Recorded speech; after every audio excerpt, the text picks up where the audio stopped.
You're grinding every day.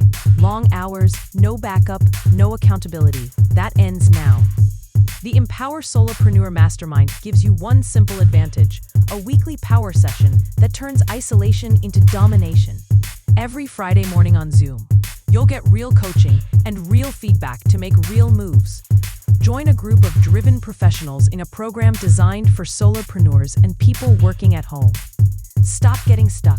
Start scaling. Seats are limited. Lock in yours today at modernobserver.com/empower-mastermind.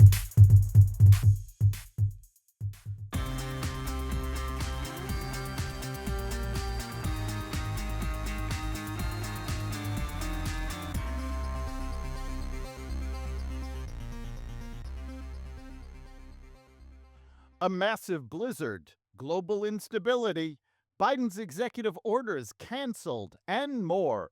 Welcome to the Raw Naked Truth. I'm your host, Eric Lopkin, and here's the news you need to know. Record-breaking snowfall in the Midwest and Great Lakes over the weekend led to widespread travel disruptions after Thanksgiving, including nearly 8,000 delayed flights and another 670 cancellations. Chicago recorded its highest ever November snowfall, with over 8 inches falling through Sunday morning.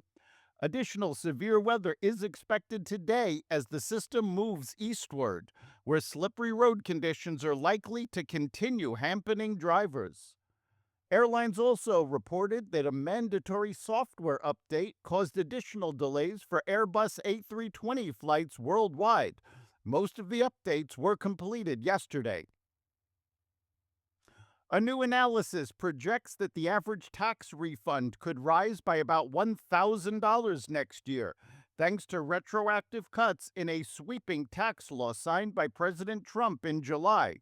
The average refund is expected to hit $4,151, up from $3,151 in the 2025 filing season.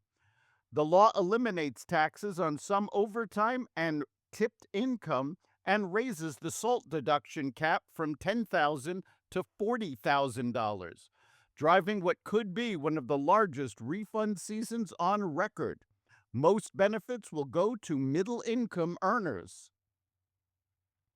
President Trump said on Friday that he will cancel every executive order former President Biden signed with an autopen instead of his own signature, claiming 92% of those orders are invalid.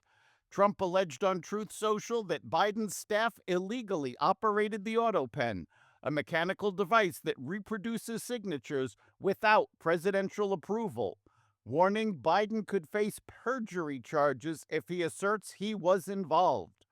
Autopenned signatures historically have held full legal force when aides act under a president's directive and have been used by chief executives for decades.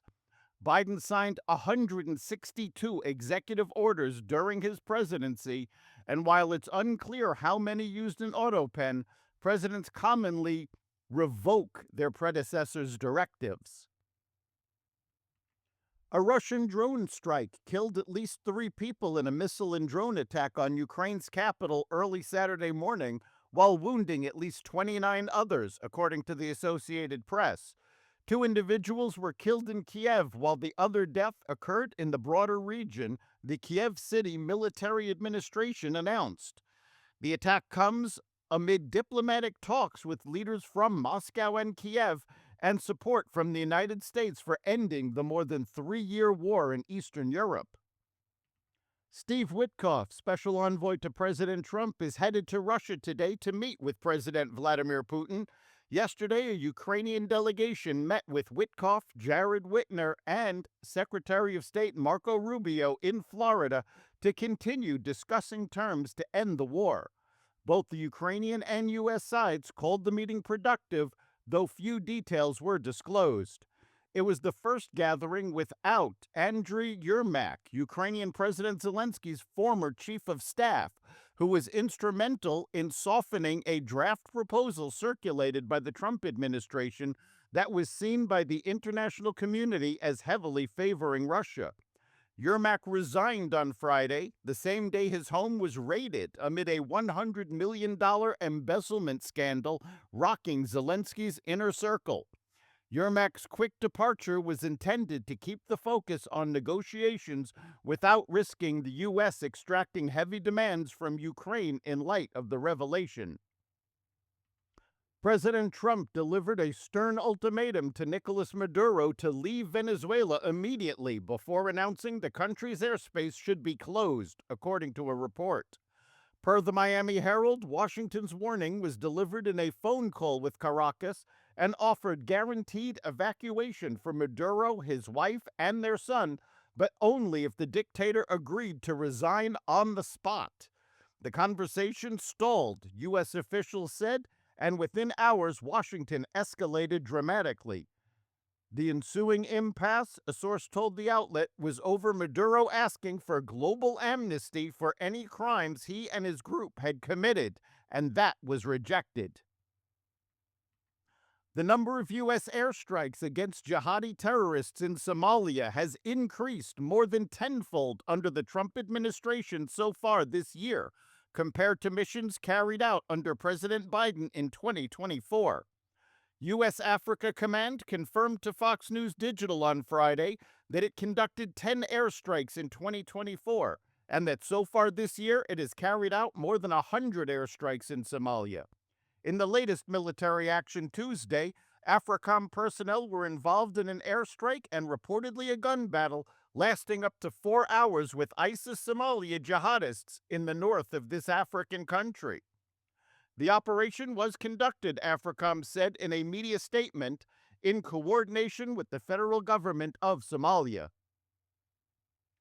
The Afghani national accused of shooting 2 National Guard troops in Washington, D.C. last week was likely radicalized after he came to the U.S., Secretary of Homeland Security Kristi Noem revealed.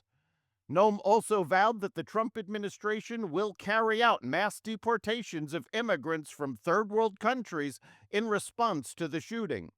She added the asylum process will only be reopened after officials clear up the backlog of cases.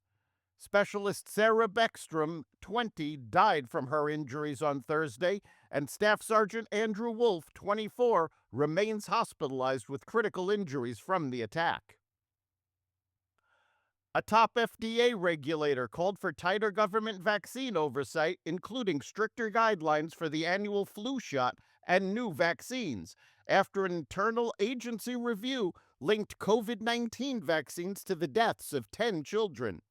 The findings, which were announced in an internal FDA memo and haven't been published in a medical journal, signal another likely shakeup in vaccine policy. That's the Raw Naked Truth for December 1st, 2025. You can catch every episode of the Raw Naked Truth Daily News Brief, as well as our sister podcast, Carnivore Radio, with news analysis and commentary, and the rest of the Exvadio podcast network at exvadio.com, the Apple Podcast app, YouTube, Rumble, Spotify, iHeartRadio, Audible, Amazon Music, and other platforms that respect freedom of speech.